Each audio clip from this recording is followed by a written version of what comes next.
Everything we buy takes up space in our life, as well as our time, energy, and of course, our money. And oh boy, I've spent a lot of money in the past. Today, I'm here to tell you about the things I no longer buy to save money, time, and space.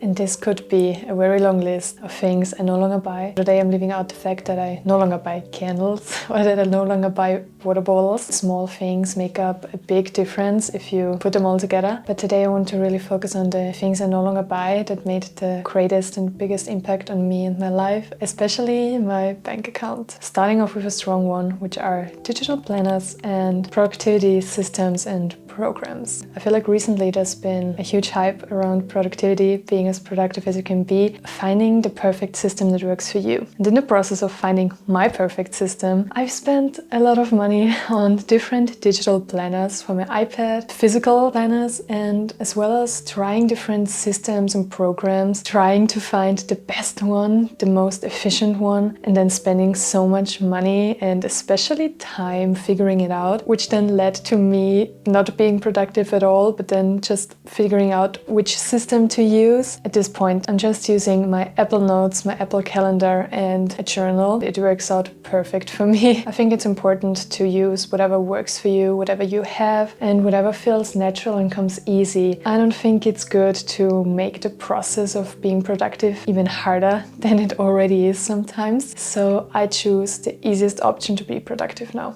The second thing I no longer buy is new hobby equipment. And this one is a big one for me because in the past few years I've started and ended a lot of hobbies and therefore accumulated a lot of stuff. For example, I started sewing, skateboarding, playing guitar, bullet journaling, painting. I wanted to learn to draw. I have a lot of books, I have different cameras, and I've just accumulated so much stuff. And the problem was I always had the mindset of, if I want to start a new hobby, I need all the best equipment. All of that led to me spending a lot of money. After a few months, slowly doing the hobby less and less, because who has so much time for so many hobbies? And I already have so many things I want to do each day. So what I learned from that is when you want to start a new hobby and you're really passionate at the beginning, because at the beginning we're always passionate, then maybe try to use what you have, to borrow or to buy something for cheap. And then if it sticks, then it totally makes sense to buy better equipment. But just for starting out, it really doesn't make much sense. Number 3 being ebooks. And here I'm looking at you, cookbooks.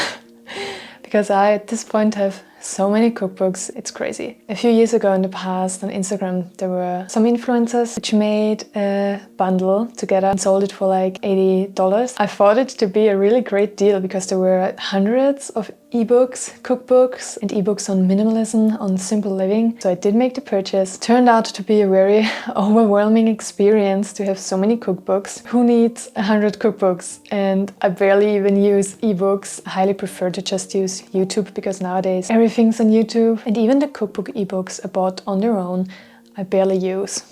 Maybe I should make an effort to use them more. Put them on my iPad or something. But really now I feel like for me personally, buying a cookbook, ebook, any ebook really is not worth it. I don't really look at it. And that leads me to my next point, which are presets for photo editing, LUTs for video editing. Again, a few years back, a lot of influencers sold this one big bundle of presets. It turned out to be a very overwhelming experience because I'm a Libra, so I'm bad at deciding stuff. Which preset should I use? I also bought some from Etsy, which I wasn't really happy about until I bought 2 presets bundles from my favorite photographer. I will from now on stick just to those, use them until the end.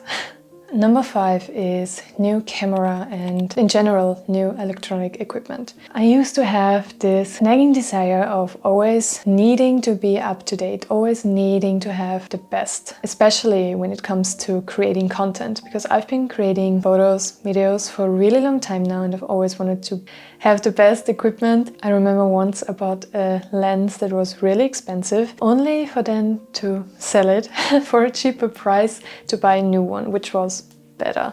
So really unnecessary stuff, and at this point I feel like when it's not broken and when it serves the purpose, then why should I buy something new? I don't need to have the best, I just need to have something that serves my purpose and that it works really well. For example, I just upgraded my laptop because it just couldn't keep up with editing my videos, so I bought a new MacBook, and that purchase really made sense. I'm so happy I made it. But for everything else, as long as it's not broken, as long as it still serves my purpose, I'm not buying any new electronics. The next one is a big one, which are gym plans. I remember vividly when I bought my first fitness plan. I think I was only 14, which is crazy to think about.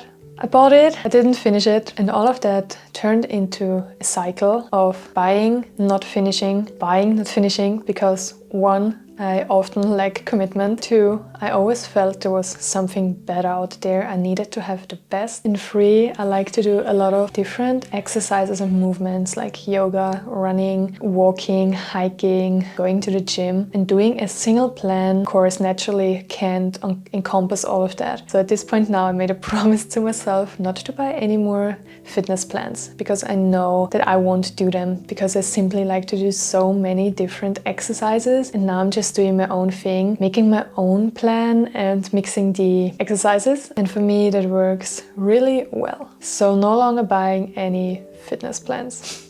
Then I'm no longer buying journals. At this point, I've been journaling for about 12 years now. So I have a lot of journals, and I do have a lot of journals unfilled. I will need to use them up, and that will take a few years. And somehow I feel like buying journals can become an own addiction because buying journals is so satisfying. And then the next one is a tough one. Something I'm still working on, which is buying books.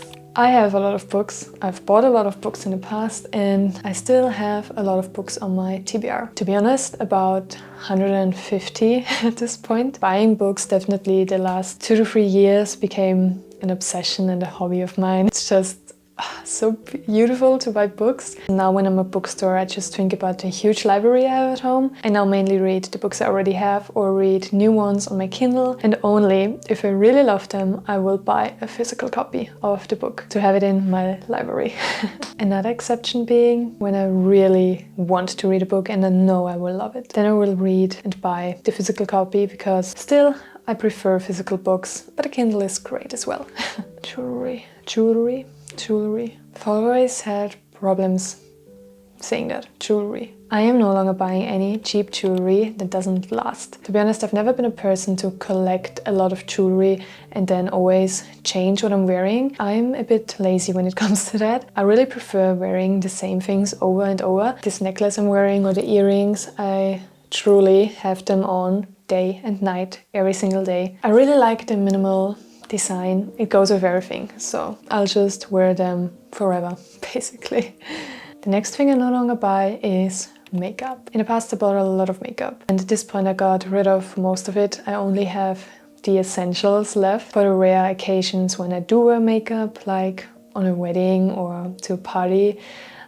Which I never really go to anyway. But then on those rare occasions I do wear makeup. On the day-to-day I never do. Exception today, I have some concealer on, a bit of mascara. When I went to high school I wore daily makeup to school. I have no idea how I did that. It just takes too much effort applying makeup, removing it. It's not good for your skin, so I'm over buying makeup. I no longer buy perfume. I haven't bought a perfume in a really long time. I am always getting gifted perfume on Christmas, which I do use occasionally when I really want to have a strong scent. But on a day-to-day basis, I don't wear any perfume at all. I've read it's not healthy, and then I prefer really light scents, natural scents. I've switched from using perfume to making my own natural essential oil blends. They don't last that long on your skin, but they do really smell really good. And it is really fun coming up with your own creations, having your own signature scent. I really do enjoy that, so I'm no longer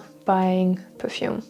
Another big one where I've spent a lot of money is fashion. I switched to almost only buying sustainable fashion brands. Only this year I bought some items that I really loved that were more expensive but not sustainable. But I no longer buy into this whole I need a lot of clothes, I need the newest, I need those trends. I prefer having few clothes but then really high quality, and I like to invest in my pieces, so there's no buying any fast fashion for me. The next one is something I only recently swore I will never buy again. It's uncomfortable shoes. I recently bought a new pair of shoes which are really pretty, but they're extremely uncomfortable. I've only worn them a few times, but I'm already so over them because they just hurt. I mean, maybe I need to walk them in, but they're really uncomfortable. I recently bought a really nice pair of sneakers, which are super comfortable. And then a few months back, I bought some high heels, but they're also really comfortable. Those two shoes make me want to get rid of all the others I have.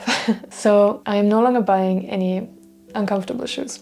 Last but not least, I'm no longer buying any tarot or oracle cards. I've had a time in my life where I really enjoyed buying tarot cards and oracle cards because there's so many pretty decks out there, but who needs so many different decks? If you're only using them privately, if you're not a reader, I don't think you really need so many different tarot decks. It makes more sense to have different oracle decks because they can vary and like have different themes. It really is a joy buying a new deck. But at this point I know that I have more than enough. I mostly tend to use the same ones anyway because I do love all of them, but I have my favorites for sure, which I come back to every time. So it really wouldn't make sense buying a new deck. I wanted to conclude this video by saying a few more words that I wrote down. I learned that more is not always more. Money is valuable. It's something I don't want to hold on too tightly, not become too attached, but also not waste it on things that don't bring me joy. Well, it wasn't that deep. Thank you so much for watching, and I hope to see you again very soon.